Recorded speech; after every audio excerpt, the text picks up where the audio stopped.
Quel format utiliser pour un grand tableau? Je crois que c'est une question assez intéressante, mais d'abord bonjour à tous, j'espère que vous allez bien. Donc, comme je disais, nous avons deux façons principales de voir comment on peut faire un grand tableau avec le petit Lenormand. C'est ce qu'on appelle le 9 x 4, donc ça c'est 4 lignes de 9 cartes. Ou alors vous avez le 8 x 4 plus 4, comme on l'appelle, qui est aussi 4 lignes de 8 cartes. Et en dessous, nous avons 4 cartes, les cartes 4 restantes qui sont mises au milieu, en dessous des 4 lignes. Donc, ce sont les deux façons les plus fréquentes de voir. Il y en a d'autres aussi, hein. Si vous allez dans les Pietless, parfois, je crois que j'ai entendu dire qu'on utilise aussi beaucoup le 6 x 6, donc 6 lignes de 6 cartes. Et quelqu'un a-t-il raison, quelqu'un a-t-il tort? Non, je crois que toutes les façons de faire sont bonnes. En fait, avec Internet, surtout maintenant, qu'on puisse voir un peu partout, je crois que les choses s'égalisent assez bien, hein. Il y avait au départ, je pense, surtout 9 x 4 était assez fréquent en Allemagne, si je me souviens bien, tandis que le 8 x 4 plus 4, on le voyait plus en France, par exemple, ou en Belgique. Mais tout ça, comme je disais, s'égalise. C'est pas tellement différent et on va un peu discuter des différences dans un instant et de voir pourquoi l'un peut être parfois plus utile que l'autre ou pas. Ça, c'est un peu au choix. Je pense qu'au départ, le problème, et je vais changer de caméra, comme ça vous pouvez voir les cartes en même temps, j'avais préparé quelque chose. Vous voyez ici, j'ai mis les deux dispositions, hein. Nous avons, avec le premier jeu ici, 4 lignes de 8. Donc si vous voulez faire un 9 x 4, bon, on ajoute les cartes qui sont ici. Si vous voulez faire un 8 x 4 plus 4, on prend ces cartes-ci à la place de celles-là. Donc vous voyez ici, vous avez les deux dispositions qui sont sur la table. Je pense qu'au départ, euh, nous avions des tableaux qui étaient faits avec les cartes à jouer, par exemple, le style piquet avec jeu de 32. Et cela, évidemment, était fait en 4 lignes de 8 cartes, comme ceci, comme on voit ici. Et comme le petit Lenormand s'est amené avec 36 cartes, il y avait évidemment à ce moment-là un problème. Où placer les 4 cartes supplémentaires, et les deux solutions qui sont sorties rapidement, bien sûr, c'est soit de mettre les 4 cartes ici en dessous. Ça, c'est par exemple ce que vous aviez dans les instructions originales du petit Lenormand. Bon, elles sont intéressantes, mais bon, il ne faut pas non plus se dire que c'est la Bible, comme on dit. Il y a d'autres façons d'utiliser le petit Lenormand qu'avec ces instructions, bien sûr. Et l'autre façon, c'est un peu le style du livre L'Oracle Parfait qui est paru, je pense, c'était en 1875 ou quelque chose du genre, et qui lui donnait donc de nouveau cette disposition de 9 lignes de 4 cartes. Donc vous voyez, les deux ici sont un peu possibles. Et comme je disais, si vous obtenez un jeu comme le petit Lenormand et que vous n'avez aucune instruction avec vous, ou très peu, ou que vous écoutiez quelqu'un d'autre, ou vous êtes habitué à faire un jeu de piquet, par exemple, eh bien vous vous posez la question et certaines personnes l'ont résolu de façon différente. C'est simplement pourquoi nous avons ici les deux possibilités, je pense. Et quand on les regarde de près, il n'y a pas tellement de différence entre les deux quand on y pense, hein. En fait, quand on fait un tableau, ce qu'on fait souvent, soit on utilise la méthode de distance, soit on utilise passé, présent, futur. Ça dépend aussi des praticiens et ça n'a aucune importance ici dedans non plus, hein. Parce que la méthode de distance, vous prenez une carte, un significateur, et puis ce sont les cartes proches ou loin qui vont donner les informations, et ça, quel que soit le format ici, ça ne change pas grand-chose. Si on utilise passé, présent, futur, c'est la même chose, hein. Si vous prenez une carte ici pour un significateur, ceci c'est le présent, là c'est le passé, là c'est le futur, pas vraiment de différence.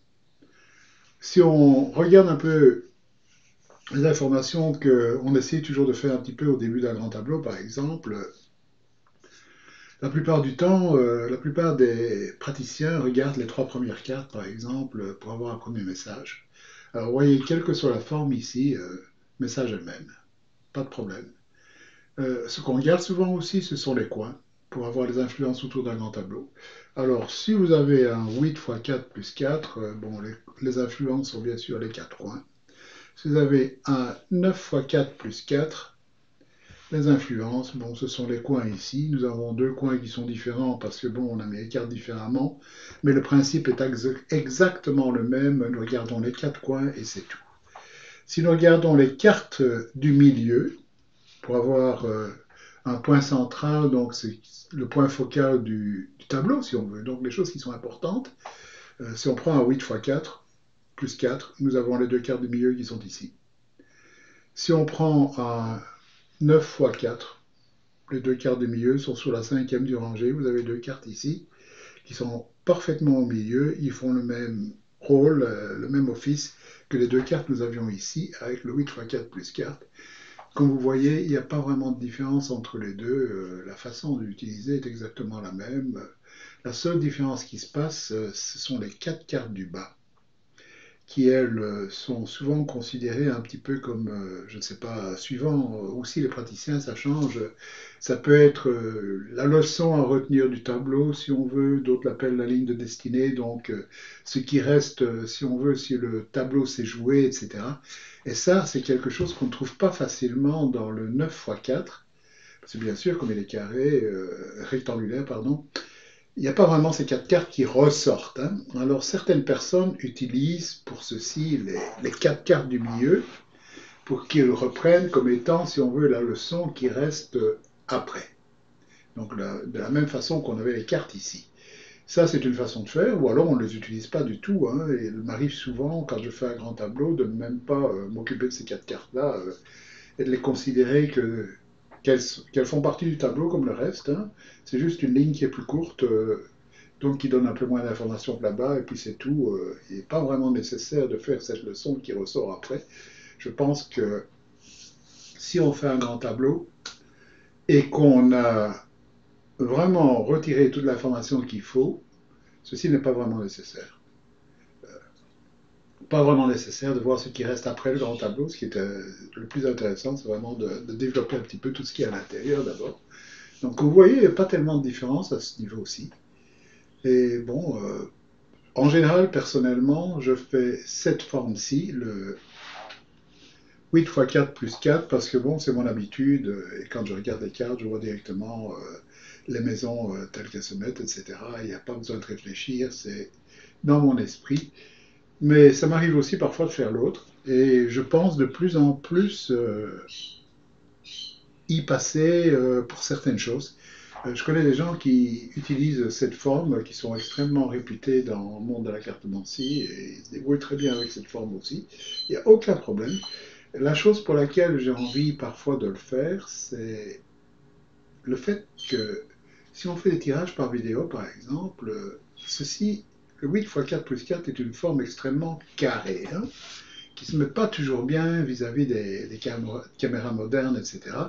Si on prend un 9 x 4, parfois ça se met pas mal, beaucoup mieux. Vous allez voir si on change un tout petit peu ici. Vous voyez, si on recentrait un peu, recadrait un peu la caméra, avec un 9 x 4, vous avez à peu près le même format que les caméras modernes donnent. Donc ça donne, c'est pas mal à ce niveau-là.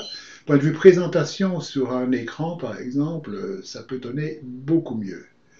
Mais bon, ça c'est une question du choix de chacun. Vous voyez ici, on a vraiment l'écran qui est tout rempli. Il y a moyen d'avoir quelque chose qui donne beaucoup mieux, probablement, que, comme je disais ici, c'est de faire la forme plus carrée de celui-ci. Il y a une autre chose aussi pour laquelle parfois je pense passer à l'autre format, et ce sont les jeux modernes, hein. Ici vous avez par exemple le Téléma le Normand. Si vous regardez la taille des cartes à côté des autres, je ne vais jamais arriver à placer ma caméra pour faire un grand tableau avec, même avec 5 lignes, c'est pas possible. Les cartes sont trop grandes, impossible de les placer sur la table et de faire un travail correct. Donc ça aussi, c'est une raison pour laquelle parfois je pense que le 9 x 4 est plus intéressant que le 8 x 4 plus 4. En attendant, les deux fonctionnent, il n'y a aucun problème. Vous choisissez ce que vous voulez. Il ne faut certainement pas écouter quelqu'un qui vous dit prenez l'un ou prenez l'autre. Vous êtes obligé de faire ceci ou ça. Il n'y a pas d'obligation en cartomancie. Comme je dis, je connais des gens qui font ceci depuis des années et des années, par là je vais dire 30, 40 ans, et qui travaillent avec le 9 x 4, d'autres qui travaillent depuis aussi longtemps avec le 8 x 4 plus 4, et tout le monde est vraiment il y a des gens qui sont excellents avec les deux. C'est pas le problème de la façon dont sont posées les cartes. Ce qui compte, c'est toujours comment on les interprète. C'est ça qui est important. La forme en elle-même, ça a extrêmement peu d'importance, hein. C'est comme les définitions des cartes, etc. Avec le temps, évidemment, on fait les siennes. Et bon, ceci commence à différer de plus en plus à certains moments de ce qu'on peut trouver dans un livre d'apprentissage, etc. Et c'est normal, c'est notre expérience qui nous dit comment les cartes doivent être interprétées. Et bien voilà, c'est tout simple. Pour moi, je vois pas vraiment de différence entre les deux. Il n'y a pas vraiment un avantage avec l'un par rapport à l'autre. Vous choisissez ce que vous voulez, ce qui vous plaît le mieux, et puis c'est tout. Voilà. Bien, merci beaucoup. Ce sera à dans quelques jours.